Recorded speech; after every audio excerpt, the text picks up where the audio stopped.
మంచైతే మన ఖాతాల, చెడైతే మంది ఖాతాలేసుట్లా ఫస్ట్ ఉంటారు మన సర్కారోళ్ళు. రైతుల్ని రాజుల్ని చేస్తాం అని మాటలు చెప్పుకుంటా, ఇంకో దిక్కు అదే రైతుల మీద కేసులేసి లోపటేస్తారు. అది జాలనట్టు గుండెపోటొచ్చినా బేడీలేసి తీసుకపోతుంటిరి. పాపం ఆ ముచ్చట్ల ఆఫీసర్‌లను సస్పెండ్ చేసి, బద్నామంతా ఆళ్ళ మీదేసి ఉపాయం చేసిర్రిట్లా. షెయిపాటి పవర్లకొచ్చినాక చేతులకు బేడీలేసుడు, షెయిన పట్టకుంట రైతులను రందిపుచ్చుకునుడు కామనైపోయింది పొర్రి. లగచర్ల రైతు ఈరియా నాయక్కు గుండెపోటొచ్చిందని సంగారెడ్డి దవాఖానకు బేడీలేసి పట్టుకొచ్చారు కదా పోలీసోళ్ళు. ఆ ముచ్చట మస్తు వైరల్ అయి పార్టీలు జెండాలన్న తేడా లేకుండా పబ్లిక్ అందరూ ఒక తీరుగా తిట్టిపోసే వరకల్లా Sangareddy central jail superintendent Santosh రాయ్ని సస్పెండ్ చేసిర్రు. ఈ ముచ్చట తెలిసి మాజీ మంత్రి కేటీఆర్ మస్తు గరమైండు. భూమి ఇయ్యనందుకు గిరిజన రైతులను జైల్లో పెట్టుడు ఓకేనంట.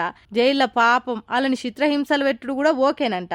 నెల రోజుల సంధి వాళ్ళు చెయ్యని నేరానికి బెయిల్ కూడా రాకుండా అడ్డువాడు ఓకేనంట. గుండె జబ్బుతోనున్న పేషెంట్ కు బేడీ లేయించుడు కూడా ఓకేనంట.